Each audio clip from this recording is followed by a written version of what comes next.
El programa nos acompaña Miguel Velarde, economista, fundador y editor de Guayoyo en Letras y director de la consultora política Alfa Políticos. Gracias por estar con nosotros, bienvenido.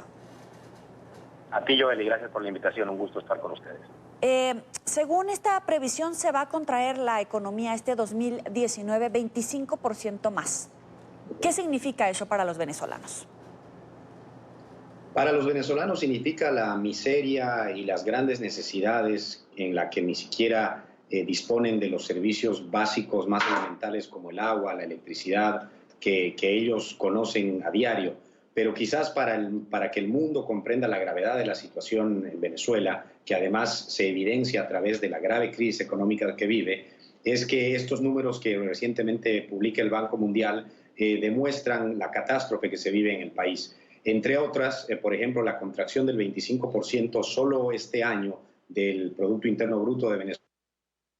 A los últimos 5 años llegan a 60% de contracción. En términos simples, eso significa que la economía total del país de Venezuela en los últimos 6 años es menos de la mitad en su tamaño. Es solamente el 40% de lo que era hace 6 años. Los países de la región hoy en día, Joel, crecen en 1, 2, 3, 4%, Perú está creciendo en 3%, igual que Bolivia, 3, 4%, mientras Venezuela solo este año va a decrecer en 25%, y te repito, en los últimos 6 años el decrecimiento del PIB ha sido más del 60%. Ahora, vamos a hacer como un poco de memoria. Ha decrecido 60% el PIB, lo que le ingresa a la gente en los últimos 6 años, que coinciden con el gobierno de Nicolás Maduro, estos 6 años y medio, 7 años que lleva en el poder. Sin embargo, Maduro insiste en que esta situación se debe a un cerco económico desde el extranjero. ¿Es así? ¿Puede coincidir? No, no es así.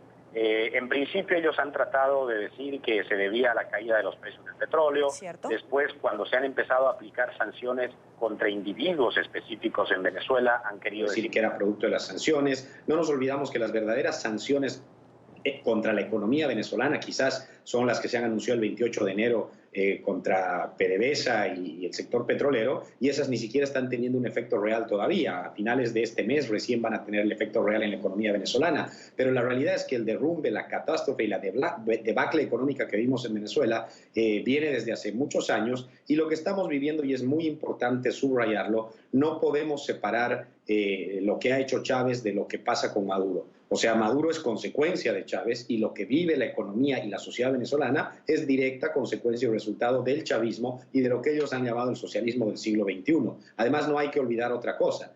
Estamos viviendo la peor catástrofe, estoy usando las definiciones del informe del Banco Mundial, la peor crisis en la historia moderna de América Latina se vive hoy en Venezuela, y lo peor de todo no es eso, sino que lo peor de todo es que se vive esta gran catástrofe económica después de haber tenido una década de una bonanza petrolera que tampoco se había visto antes en la historia de Venezuela. Y entonces, ¿qué pronóstico hacer? ¿Hay algún pronóstico alentador, alguna buena noticia? Porque en este momento ya vemos una política de racionamiento eléctrico, vemos a la gente sin agua, sin alimentos, sin medicinas, definitivamente una crisis, una catástrofe, como usted mencionaba, en términos económicos. Pero hay un pronóstico que me sorprende, ni siquiera me cabe en la cabeza. El Banco Mundial reitera la estimación de inflación de 10 millones% dentro de 8 meses. Entonces, sí. ¿Cómo va a estar la situación? Bueno, lo único que te puedo decir es que lo que se ha evidenciado en Venezuela, y algo que tenemos que tener claro, que este tipo de crisis no tiene fondo, no tiene límite. Siempre se puede estar peor, y es lo que se está pasando hoy en Venezuela. Cuando yo recuerdo que hace 4 o 5 años, cuando Venezuela ya tenía la inflación más alta del mundo, nosotros los economistas, al terminar cada año, hablábamos de la inflación de 200, 300%, y para los venezolanos ya era terrible vivir en una situación así. Y advertíamos, si el próximo año no se cambia el modelo, no se hacen tales ajustes, etcétera, lo que estamos viviendo no va a ser nada a comparación de lo que vamos a vivir en un año. Y así fueron pasando los años y ahora Venezuela ha cerrado el año pasado, según el mismo Banco Mundial, con una hiperinflación de 1.370.000%, y lo que se pronostica, como tú bien dices, para finales de este año, si no se cambia el modelo, van a ser más de 10 millones%. ¿Cuál puede ser el pronóstico para el 2020 si es que se mantiene esta desgracia en Venezuela?